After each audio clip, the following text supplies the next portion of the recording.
There are stars, and then there are legends. Marilyn Monroe wasn't just famous, she was fame. She didn't just represent beauty, she redefined it. Born Norma Jean Mortensen in 1926, her rise from an orphanage to the silver screen seemed like something out of a fairy tale. But behind the camera flashes, behind the sultry smile and platinum curls, was a woman who reshaped Hollywood, redefined femininity, and left a legacy that refuses to fade, even 6 decades after her death. Marilyn Monroe was special not just because of how she looked, but because of what she represented. In the 1950s, American society was still reeling from the trauma of war. The world craved joy, glamour, fantasy. Monroe emerged at the perfect moment. She was the shimmering dream in a black and white world.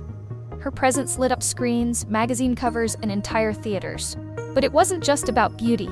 Monroe wasn't the first beautiful actress, but she was the first to understand how to weaponize it, how to make it both her armor and her brand.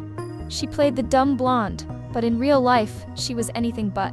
She studied acting rigorously under Lee Strasberg at the Actors Studio. She read Dostoevsky, Freud, and Whitman. She was deeply introspective, philosophical even. She created Marilyn Monroe, the persona, crafted, controlled, and calculated, to protect Norma Jean, the person. And the world bought it.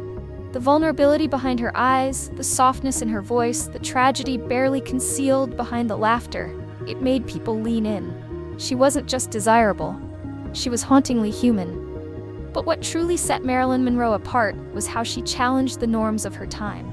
She confronted the era's rigid expectations of women.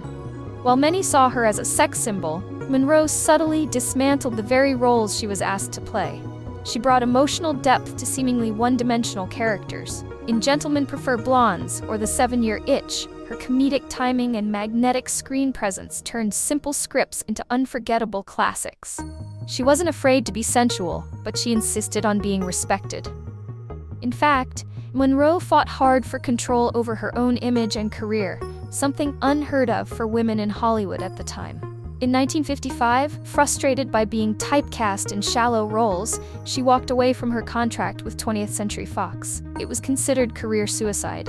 But Marilyn didn't back down. She started her own production company, Marilyn Monroe Productions, becoming one of the first female stars to take that level of control. The studio eventually caved, and she returned with new terms, better pay, and the power to choose her roles. This move set a precedent for actresses after her, paving the way for generations of women to demand more than just a pretty frame on a movie poster. Monroe was also among the first to speak publicly about mental health, without even meaning to. Her struggles with depression, anxiety, and trauma were often visible, even if not fully understood. Her need for validation, her troubled relationships, her insomnia, and reliance on pills weren't hidden. They were part of the tragic aura that surrounded her. In a world that expected women to smile through the pain, she let the cracks show. Today, in an era where mental health advocacy is slowly gaining ground, her story has become a haunting symbol of what happens when emotional suffering is glamorized instead of treated. And there's no denying Marilyn was ahead her time in confronting racism. She famously used her influence to help Ella Fitzgerald land gigs in clubs that didn't book black performers.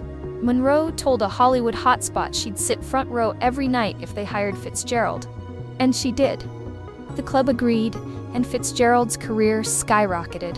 That quiet but powerful act of allyship revealed a woman deeply aware of the inequalities around her, willing to use her clout to challenge them.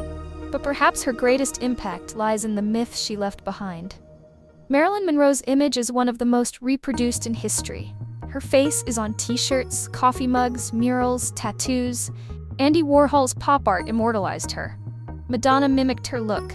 Lady Gaga, Gwen Stefani, even Kim Kardashian have channeled Marilyn in one way or another. But it's not just about aesthetics. The idea of Marilyn, of the woman who wanted to be loved not just for her body, but for her soul, still resonates. She's become the patron saint of misunderstood women, the original icon of tragic beauty, the blueprint for vulnerability, masked by glitter. In today's culture of influencers, branding, and media manipulation, Monroe was the prototype. She understood how to own the camera, how to craft a narrative, how to become both muse and mastermind. She laid the groundwork for celebrity as performance. In many ways, she was the original Instagram filter. Beautiful, curated, distant, and endlessly replicated. Yet there's a reason her legend hasn't faded into obscurity like so many of her peers. Marilyn Monroe didn't just make people look, she made them feel. That is her lasting power.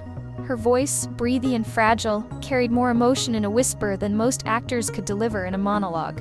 Her pain was poetic, her smile melancholic, her charisma unshakable. She made it impossible to look away, and that's why today, in a world that celebrates authenticity, vulnerability, and the courage to be both powerful and broken, Marilyn Monroe feels more relevant than ever.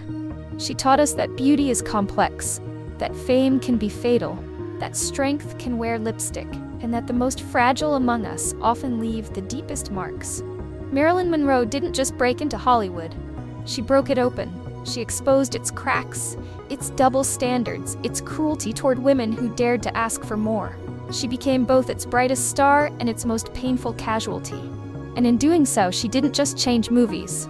She changed everything.